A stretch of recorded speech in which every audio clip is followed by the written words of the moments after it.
เนาะแม่นยืนอยู่เด็ดนี่ อยากให้มันหน้าดินมันเทียงกันมันเดินมันก็สิกว้างแน่เนาะงามมันก็งามอยู่ได้เนาะงามอยู่ไปกันเดี๋ยวสิมาเบิ่งความคืบหน้าของทางบ้านน้องสิท้องเนาะกำลังสร้างอยู่ตอนนี้ก็ได้เห็นได้อยู่เขาตรงนี้เท่กว่าเนาะจอสำคัญเบิดบ่ เท่ชี้ไปเลยแหละ บ่แต่ว่าให้ไหมนี่มันอยู่นี่เนาะ บาดเท่าที่พวกนี้เนาะ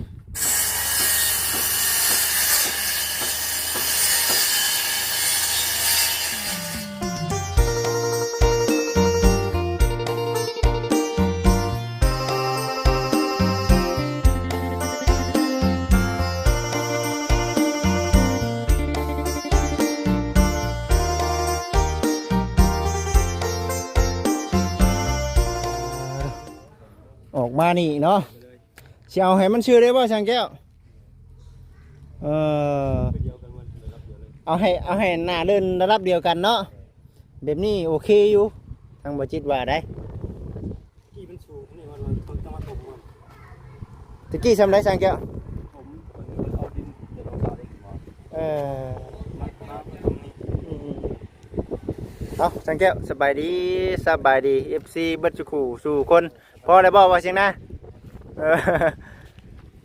เด้อ ทางที่เอาเขาไว้ในไว้ไม่จะบอกเขาว่าจะได้คนเอารถปล่อยมาดันถึงมาได้ โอ้นี่จะเอารถมาดันอยู่บ่ให้เป็นหน้าเดียวกันได้เนาะเนินลงเลย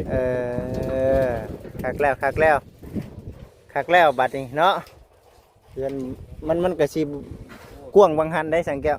เอา3,000มาได้เนี่ยจะเก็บหนีเป็น 3,000ผู้เอาจกออกเนาะจกออกเลยพี่น้องเอ้ย จกตัวนี้ผมยุดเป็นคอมใส่ทาง อันนี้จกใส่ตัวนี้ จกกันเลยปั๊บ สบายดีอ่ะเป็น3,000ก็ติดหนีนะเพื่อน ติดหนี้ 3,000เนาะให้เพื่อนเนาะ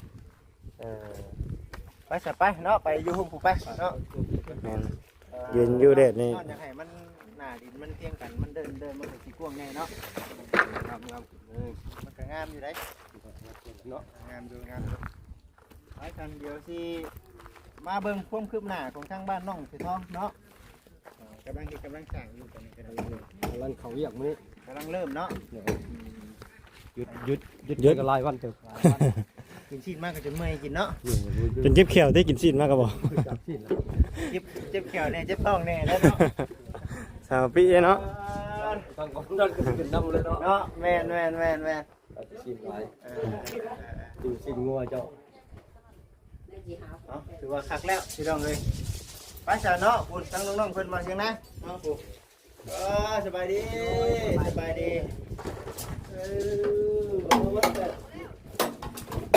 รั้งนี้บัดนี้เนาะของอันนั้นนี่กำลังเทคานดินเป็นบ่ ผสมเทคานไปเนาะ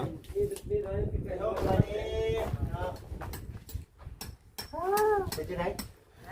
เย็นเลยเนาะถอยสิเนาะ เคยไหมดิ เคยได้เนาะเป็นมือเป็นห้อยนะเป็นห้อยเนาะ ตอนสิ้นมือลงไปน้ำไม่ได้ บ่จิตเป็นข้าก็เป็นเคยตื่นช่วยเนาะ จะเชื่อว่าจิตดิ ขึ้นที่1 4 โมงเนาะขึ้นที่2 5 โมงคืนที่หนึ่งบ่ายโมงคืนที่สองก็2 โมงเช้าไม่ได้นอนเลยนะมีตื่นช่วงละโมง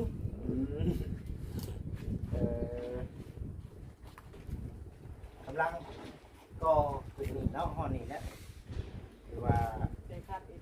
กำลังเทเนาะเทเดี๋ยวเราจะเอาน้ำปุ๊บมาใช้แบบนี้เนาะแต่ว่าปุ๊บมาใช้เนาะทักทายสบายดีซีบัจจุกุสุกลเด้อพี่น้องเด้อวันนี้มาถ่ายบรรยากาศกับซีเบิ้งช่วงตอนนี้ก็บ่ายแล้วบ่ทำนี่ ยังอยู่ตอนเที่ยง เที่ยงบ่ ยังเที่ยงอยู่ยังหมดทันบ่ายแล้ว 12 โมงเนาะ กำลังเฮ็ดอยู่ตัวนี้ก็ได้บอกกันเพิ่นเนาะกำลังมุกเนาะบอกกัน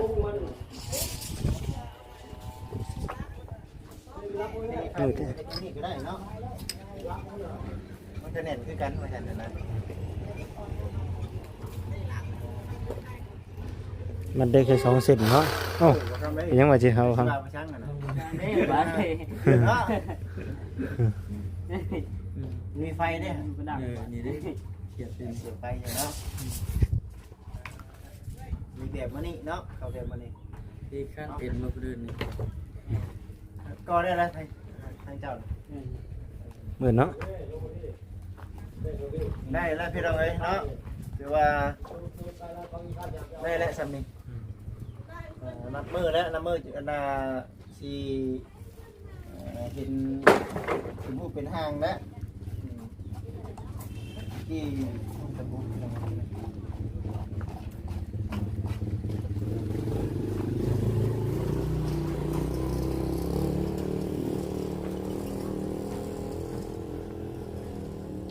คือได้เสียงดู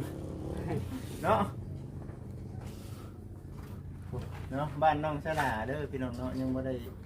เคลื่อนไหว ใช่เรา และนั่นก็จักน้ำใดพี่น้องเนาะ ดำเนิน ไปน้ำกัน น้องเถือทองก่อน บ้านน้องเสือทองบ้านน้องสลาทั้งเบิ่งเนาะกันมามีงบต่อๆกับพุ่นและจังว่ากันพี่น้องเอ้ย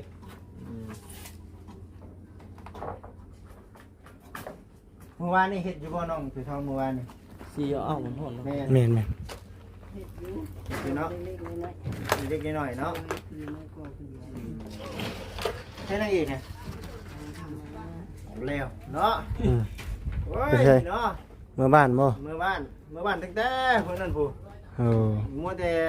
พอนบุงอยู่บ่เนาะ สาวที่เล็กดิ งานหนองหลายตัวเอาแน่นะพี่น้อง อืม อยู่ใส่คือกันเนาะอยู่ใส่ก็มีแต่ดอง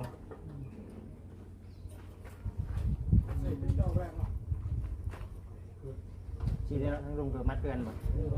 อ้าวสิบ่เนาะเด้ มีเล็กเก๋แบบที่ไหนมีเล็กกิ้วข้างในได้ บ่ได้กิ้วบ่ได้กิ้ว บ่ได้เจ้าเสมือกิ้วบ่ได้ติ โอ้อิดสูดก็ได้เลย เอาสิก็ได้เนาะเอามันก็แน่นอยู่เนาะ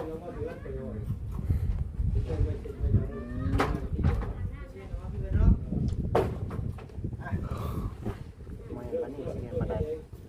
คือบ่เรียนปันใดมันก็ได้เนาะมันเนาะได้เลย มัดเด้อแล้วก็ยังสิเทถมอยู่เนาะได้สิดอก คือว่ายังมื้อนี้คือดำเนินการในเรื่องการที่ค้านเนาะเนาะในเรื่องการก่อนี่จังว่ากันว่าที่แล้วก็แล้วไว้เนาะ ทางนั้นคือยังบ่ได้ก่อตัวน่ะจงไว้เฮ็ดประตูใหญ่บ่ ตัวนี้น่าสิเป็นประตูเพราะว่าบ้านน้องจือทองนี่มันต้องพ่วงเนาะในเรื่องปูเนาะก็ซื้อมาเพิ่นละมันหลายอย่างแล้วเนาะ โอ้ เด็กลาเนาะแล้วก็จะเป็นบุ้งพองเบิดมื้อจนค่ำมื้อน่ะเป็นเหย้าน่ะเนาะ เป็นเหงาติ ว้าวจนบ่มีเลยจนเบิดแห้งว้าวว้าวเบิดมือเบิดเว้นโอ้คันนี้นี่ว่า จนเหงาติ จนเหย้าจนบ่ว้าวหลายก็เมื่อยเนาะช่างเป็นแท้นี่ว่าจนตลอดเนาะติดเอาคันนี้นี่ว่า มือก็ตาไฟ บ่มันมืดเด้มันมืดมันมืดเด้ กันเนาะ มุมมันบ่คือกันได้มุมบ่ได้เด้บ่ครับ ผู้ใดว่าเขาขี่ไปนํกันก็ได้นะขี่ไปรถเนาะ แล้วจะห้องนี่นะ ทีนั้นนี่โซนนี่น่ะสิเป็นที่นี่น่ะบ่คิดว่าสิตัดชื่อเนาะแม่นบ่ โอ้เพิ่งแล้วจะห้องเดียว 3ห้อง แล้วห้อง 3ห้อง นั่นล่ะสิตัดเนาะ น่ะสิเลยนี่เอามาสิมาสิมีประตูสินี่ก็สิตัดคือกันนี่ แล้วก็เฮ็ดประตูบ่หันหน้ามาหากันบ่ ตัดอยู่ทางในประตูเนาะ อ่า ประตูอยู่ทางไหนบ่ต้องไปท่องต้องใช้หน้าไปอยู่ทาง อืม อยู่ทางนั้น นี่ประตูสิอยู่ฝั่งนี้เนาะ ประตูอยู่ทางนี้นี่ถือว่าโอเคหักอยู่ ผมต้องใส่ละอยู่นอกเนาะอ๋ออยู่นอก ไอ้ที่อยู่ช้างเนาะวางใน ai ai và thanh khảo này 3ห้องเนาะว่าคักได้ละ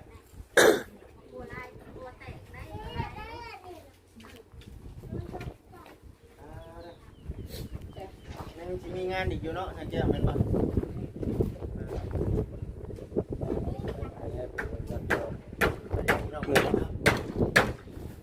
งานพี่น้องเนี่ยรับตั้งแต่ตอกเช่นหนึ่งก็ต้องได้หาเนาะ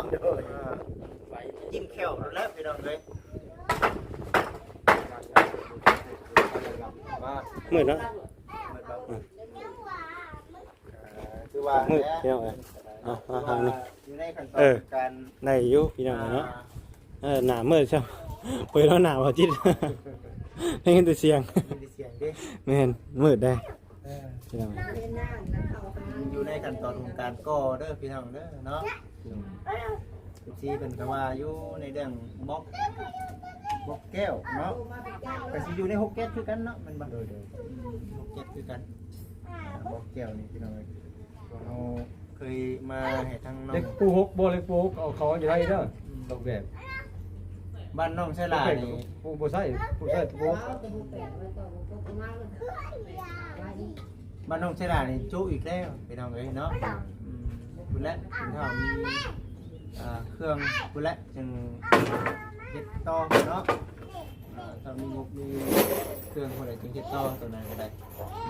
สำหรับมื้อนี้ปัจจุบันนี้มุกของทางน้องจะต้องก้อนว่าซั่น แม่น สามชาทั้งของทั้งน้องฉลาดนี้เนาะ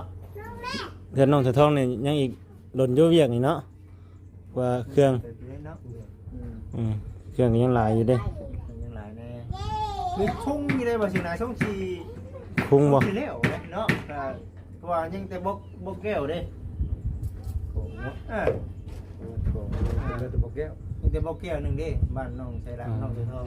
แต่บกแก้วขึ้นมานี่คือบ่ยืดแล้วเนาะเพราะว่ามันมีเบิดแล้วเด้เพราะว่าเอาว่าบุกมาสั่งมาให้มันได้มื้อเดียวโลด โอ้ มันจังเดี๋ยวเก่าเฮาบัดมื้อนี้เอาตัวนี้มื้อนี้เอาตัวนี้เนาะย่านว่าเนี่ยมันมีเนี่ยคือให้กับน้องเพิ่นเฮ็ดโดดนั่นแหละคือเห็นจังได๋นี่มันมีงบคือบ่ยินห้ามมาโดดพี่น้องเอ้ยเนาะ แม่น แต่ว่าบ่มีดอกมันยากเนาะบ่มีเนี่ยมันยากเนาะแต่ว่า คือเวียกก็คือเวียกงานน่ะคือซ่าสิ งานคือซ่า ถ้าไม่เวียกงานคือไวเนาะ ซี่มันจนใจหายน้ำเนาะเอ้ยว่าเดี๋ยวโตบ่ได้น้ำมูแล้วว่าซั่นว่าแน่ได้พี่น้องบอกแต่ละอย่างมันแพงเนาะเพื่อเฮาสิหาเงินหาคำได้ก็บ่ธรรมดานี่ได้ปะแล้วก็กันนี่แหละได้บ่เวลายังอยู่ ยังอยู่เนาะ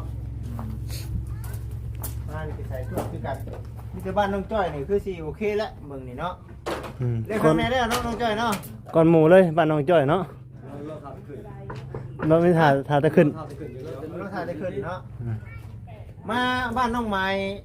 มาสวยได้มีนพระเขาพี่น้องเอ้ยได้มีนได้มีนพระเขาเป็นยัง มาสวยดีกว่าบ่มาว่าจิเด้อ มาใส่เพื่อบ่มานะ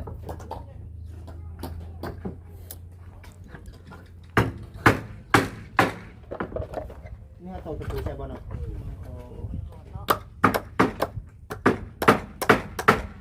เบิ่งเอาได้บ่นะเอ้ยบ่เด้อให้สิเอาเฮือนน่ะเรื่องแม่นคือบ่คิดนี่เด้อนี่จะก่อห้านอยู่ โอ้ย เดี๋ยวก่อห้านเพิ่มอีกตอกเป็นเนาะ ตอกตะปูก็ยังคดเลยบ่จิเด้อตอกตะปูก็ยังคดเลยเนาะ บ่คิดนี่บ่คิดสิน้องพอแล้วบ่สิบ่เข้าจ้างจ้าง เจาะที่เนาะ เนาะคิดนั่นแหละบ่ครับเอาบ่ได้ไม่เฮาบ่หลายนี่ ต่ำอยู่เนาะ ไม่เฮาบ่หลายครับไม่คือเฮาเฮ็ดแบบต้องได้ค้ำแน่บ่มันก็เฮ็ดได้อยู่เฮาต้องเฮ็ดบ่เนาะเจาะเจาะซ้ำกันเบิดบ่ แทกชี้ไปแล้วนะ บ่ แต่ว่าให้ไม้นี่มันอยู่นี่เนาะ บาดเท่าที่พุ่นเนาะ นะเทแทกแม่แทก แต่ว่าตัวนี้ของน้องนี่ เด็กนี่มันต้องสั่งกันเบิดได้บ่ต้องทำเอาให้มันรวมเนาะไหลต่อเลย คุณเอาเนาะประคำสูตรได้นี่สูตรสร้างแก้ว โดนไงน่ะเขาจับก่อนเลย จับก่อนงับลงเนาะดึงจ้องเข้ากันให้ แล้วเวลาเฮาเฮ็ดแล้วเล็กเฮาก็ตัดออกบ่นี่ ฮะ เล็กนี่ว่าได อันนี้นะ อ่า อ๋อที่เราออกคือเก่าที่เราบ่เห็นเลย แล้วก็เฮาตัดใส่ซีเล็กหมดก่อนยังได้ โอ้ แล้วเฮาก่อเฮาก็ตัดแล้วก็ใส่ซี ถือว่ายิ่งดีที่ว่าเคยหับเนาะเคยหับหน้าที่เป็นสะพานบุญให้กับผู้ใหญ่เป็นหลายครั้งหลายคราวเรื่องขึ้นชาติเฮาบัดพอได้ไล่เห็นแน่ว่าต้องใส่แล้วนั่นแน่ใส่นี่น้ำแน่พี่น้องเอ้ยครับว่ามันจะเป็นดีกับพองุมๆเท่าๆนี่ก็คือที่ว่าส่งอยู่ได้อยู่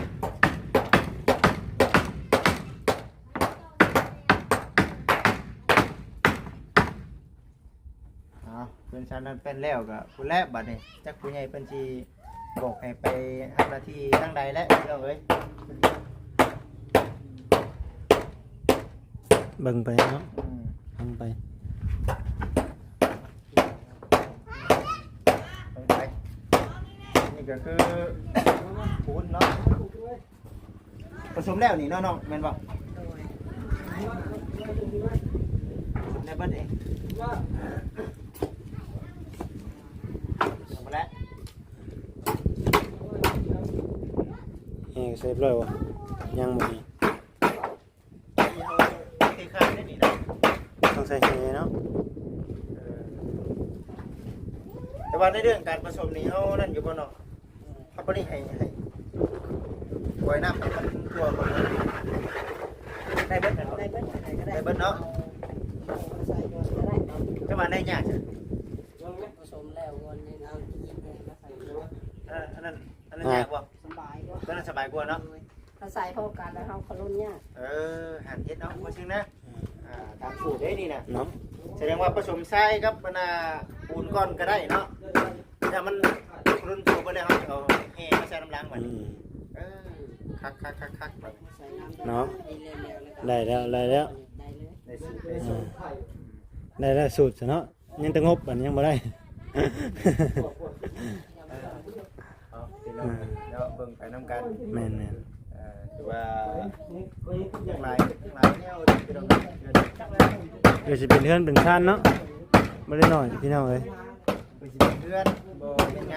เนาะเริ่มเด้อพี่น้องเด้อเริ่มเป็นหูเป็นห้างแล้วบ้านพี่น้องอันน่ะสีทองอันนี้ก็ได้มาเอาเชียงหน้าก็มาขอบใจหลายๆมีแต่เบาเชียงหน้านี่แหละพี่น้องเอ้ยเป็นมือกล้องให้มีเงินเด้ให้ติ๊กเพิ่นแน่เนาะไว้น้ำหลังบ่เอาเงินเติมน้ำมันก่อนบ่มันก่อน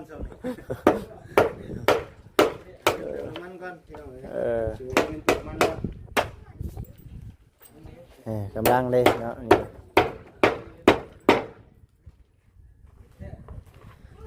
เบิ่งเนาะเบิ่งชมบรรยากาศไปน้ำกันเด้อ FC ทุกท่าน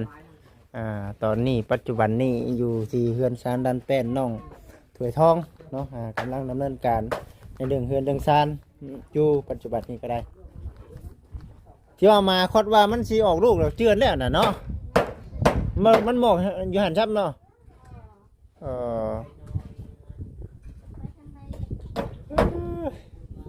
ได้กินอยู่บ่สวนผักแล้วนี่เนาะเบิ่งคือบ่เต็มมิดเต็มหน่วยปานใดแท้นี่เนาะเป็นหยังคือบ่งามเนาะ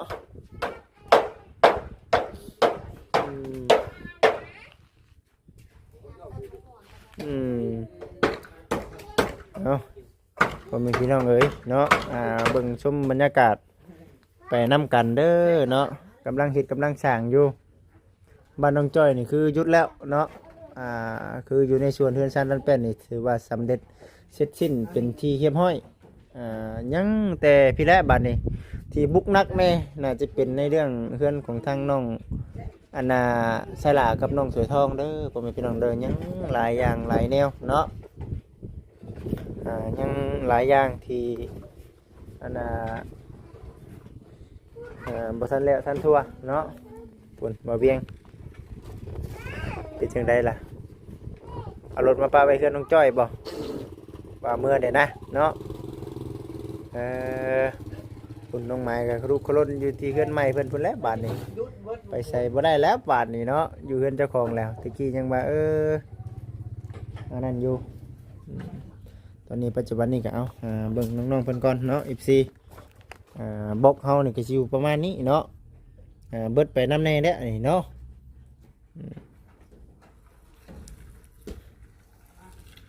เบิ่งไปว่าสิเป็นจังไดก็อ้อมไปเลยถือว่าขี้ดินยังหลายอยู่เนาะขี้ดินอยู่เฮือนนี่นะต้องได้ขุดออกมาเป็นง่ายนี่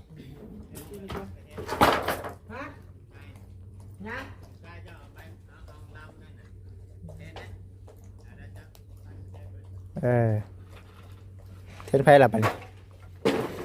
เทนน้องดาวบ่เนาะ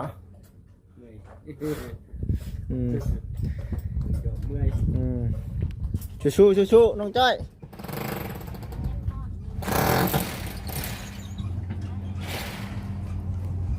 เอามื้อนี้เป็นมื้อรถเที่ยวเด้อมื้อนี้เนาะต่างเอาของนั่น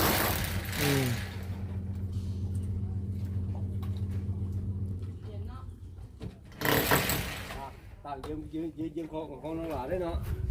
พอซอยกันไปเนาะแก้ไขเอาตอนที่มันบ่มีหั่นแหละ9 รอบ 10 รอบบ่ว่ากันซอยกันไปครับบ่มีเฮาก็เอาเนาะแม่นนั่นแหละมีเฮาเอามาใช้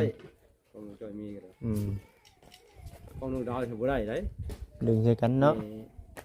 แม่ฮักของน้องดาวเพิ่นให้เอาไปใช้รถโอ้ยืมคือยืมขอคือขอแม่เฮาต้องเว้าให้เด็ดขาดเราได้สั่นก็บ่แน่นั่นเนาะบ่ได้เด้เนาะเป็นของน้องหลานเพิ่นบ่มีเมียเอาไปเอาฮะเฮาก็เบิ่งไปหั่นแหละเนาะขอรอ10 รอบบ่ให้ลำบากอยู่มาดอกทำบุญช่วยกันทางผู้ใหญ่ผู้ช่วยกันเพิ่นก็จะได้บุญเพิ่นทำกันแล้ว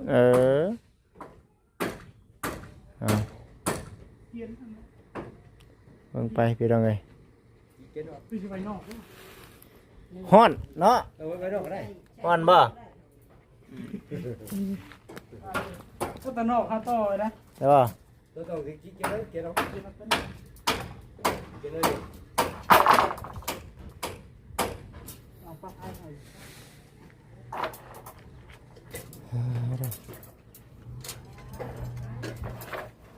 น้องสลาก็เฮ็ดน้ำนี่แล้วป่ะเฮ็ดงานน้ำนี่แล้วกินนี่เนาะน้องสลาเนี่ยฮะเสื้อผ้าเพื่อนหลายบ่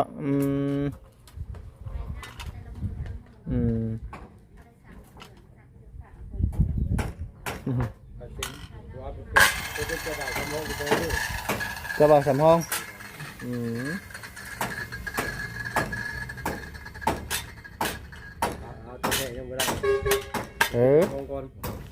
เปล่าได้เนาะก็หาเด้อฉันหาไว้ปึ๊บ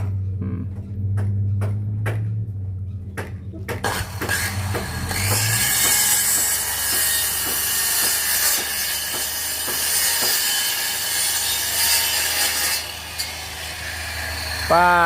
เนาะสีแนวนี้แน่เนาะเบิ่งบรรยากาศแหละยังทำว่ามันแดดแหละคือชิเบิดแล้วละว่าบัดนี้เนาะยามร้อนยามหนาวบัดนี้เบิดนะร้อนตลอดบัดนี้เนาะยามหนาวแล้วยามร้อนมีแต่ร้อนนะบัดนี้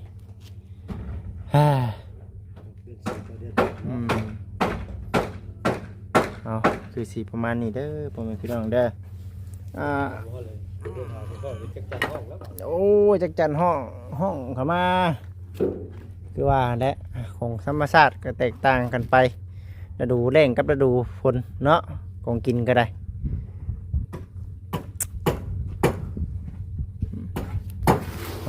ดำเนินการอยู่เด้อผมพี่น้องเด้อไปซะเนาะเดี๋ยวทั้งบ่จิตเองก็สิได้จบคลิปก่อนตอนนี้ปัจจุบันนี้ยังอยู่ใน